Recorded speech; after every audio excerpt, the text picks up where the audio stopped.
आज हम लोग पढ़ते हैं द्विघात समीकरण, क्लास 10th का द्विघात समीकरण जो आता है। तो हम लोग जानते हैं क्या कि द्विघात बहुपद का जो व्यापक रूप होता है ax² plus bx plus c के रूप में होता है, और इसी में अगर इक्वल टू 0 लगा दें तो ये द्विघात समीकरण हो जाता है। इस तरीके से द्विघात समीकरण का जो व्यापक रूप हो गया ये ax² plus bx plus c होता है, जिसमें x² गुणांक को a कहा जाता है, x गुणांक को b और अचर पद को c कहा जाता है। जैसे यहाँ अगर कोई समीकरण हमने लिखा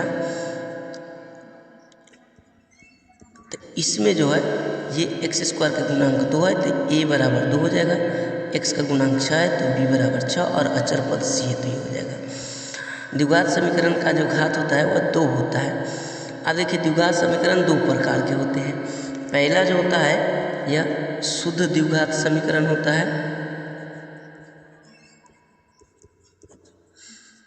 और दूसरा होता है मिश्रित द्विघात समीकरण।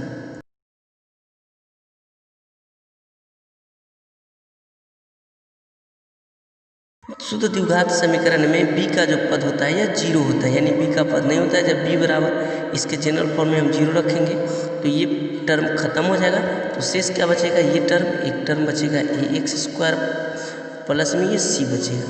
तो इस तरीके से ये जो शुद्ध द्विघात समीकरण हमको प्राप्त होगा, इसका जनरल फॉर्म हो जाएगा ax² plus c equal to 0, और जो मिश्रित द्विघात होगा इसका व्यापक रूप ax² plus bx plus c बराबर 0। अब इसमें द्विघात समीकरण को पहचानने का जो नियम है उसको देखेंगे तो किसी भी द्विघात समीकरण में जो चर पद x, y, z कुछ भी हो, चर पद उसका घात हमेशा एक और ऋणात्मक पूर्णांक होना चाहिए, और ऋणात्मक पूर्णांक होनी चाहिए। और ऋणात्मक पूर्णांक का मतलब है क्या कि वह माइनस में नहीं होनी चाहिए, और 1 और 2, क्योंकि 2 से अधिक तो घात इसमें हो ही नहीं सकता है। तो इसका जो घात है द्विघात समीकरण का और ऋणात्मक पूर्णांक होता है, जैसे देख लीजिए ये 2x² प्लस 6x प्लस 9 एक द्विघात समीकरण है, क्योंकि इसका घात 2 है और इसका घात 1 है, और यह दोनों जो है और ऋणात्मक पूर्णांक है। अब देखिए ये x प्लस 1/x बराबर 0 यह द्विघात समीकरण है कि नहीं, तो इसको हम सॉल्व करके देखेंगे। इसका भिन्न का जोड़ करेंगे तो हो जाएगा x² प्लस 1 इक्वल टू 0, और इसको सॉल्व करेंगे तो हो जाएगा x² प्लस 1 इक्वल टू 0। इस तरीके से जो हमको इस समीकरण प्राप्त हुआ द्विघात समीकरण है।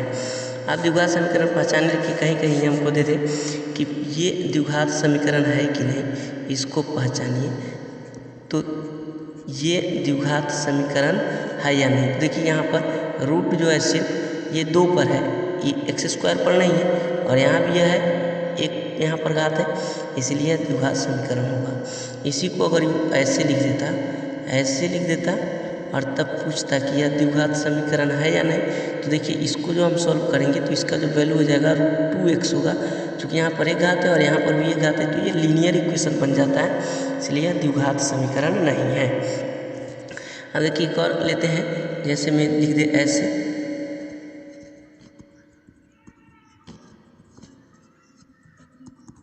और इसमें बोले कि ये द्विघात समीकरण है कि नहीं, तो यहाँ देखिए ये जो x चौड़ है इस पर जो पावर हो गया ये 1/2 हो गया, इसलिए ये द्विघात समीकरण नहीं है।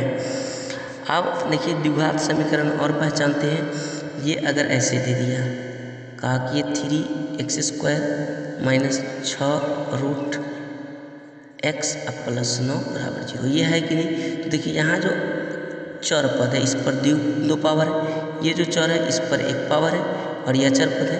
तो इस तरीके से हम देख रहे हैं कि चर पर जो है घात एक और ऋणात्मक पूर्णांक है, इसलिए यह द्विघात बहुपद, ये द्विघात समीकरण है। हम लोग द्विघात समीकरण के शून्य या उसके मूल की बात करें तो द्विघात बहुपद ax² plus bx plus c की जो शून्यक होता है वही द्विघात समीकरण ax² plus bx plus c बराबर 0 का मूल कहलाता है। अब इसके मूल निकालने के 3 विधियाँ हैं। पहली विधि है इसका गुणनखंड विधि, पहली विधि गुणनखंड विधि है। दूसरी विधि इसका जो है पूर्ण वर्ग बनाकर है, और तीसरी विधि जो है इसका, तीसरी विधि यहाँ पर हम लोग पढ़ेंगे। तीसरी विधि इसका है श्रीधराचार्य के नियम,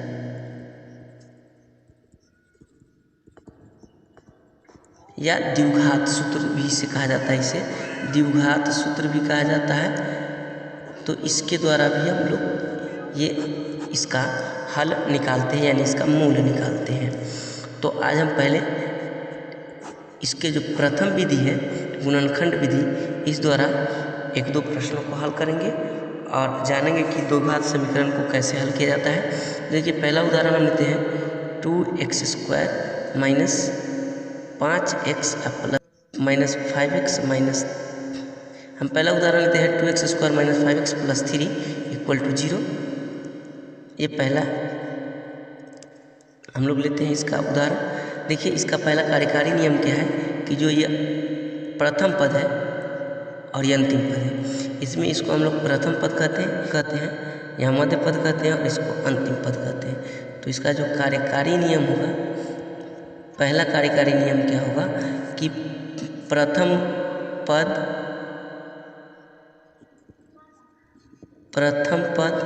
में अंतिम पद से गुना करते हैं, प्रथम पद में अंतिम पद से गुना करते हैं और मध्य पद को दो भागों में तोड़ते हैं। दो भागों में इस प्रकार इसको तोड़ते हैं कि प्रथम पद एवं अंतिम पद के गुणनफल के बराबर दोनों पदों का गुणनफल आ जाए, और ये जो मध्य पद को तोड़ करके जो दो पद बनाए गए हैं इसका योगफल मध्य पद के बराबर आ जाए। फिर से एक बार देखिए इसका कार्यकारी नियम क्या होगा पहले कि हम लोग प्रथम पद में अंतिम पद से गुणा करते हैं और मध्य पद को दो भागों में इस प्रकार विभाजित करते हैं कि इन दोनों पदों का गुणनफल प्रथम पद के गुणनफल के बराबर हो जाए। तो यहाँ देखिए इसमें इस पद को और इस पद को गुना करेंगे तो दोनों का गुणनफल हमको यहाँ पर 6x² आता है। अब ये 5x को इस प्रकार विभाजित करना है ताकि हमको गुना करके प्लस 6x² आनी चाहिए और जोड़ करके माइनस 5 आनी चाहिए। तो देखिए इसमें अगर हम 2 से भाग लगाते हैं तो 3 बार में कटता है। अब देखिए इसको हम लोग लिख सकते हैं 6 को 6 बराबर लिख सकते हैं 1 गुना 2 गुना 3। अब देखिए एक पद अगर हम इसको 3 बनाते हैं और एक 2 बनाते हैं तो 3 दूना 6 हमको प्राप्त होता है। एक को माइनस में लेते हैं, एक को प्लस में लेंगे तो प्लस माइनस माइनस हो जाएगा।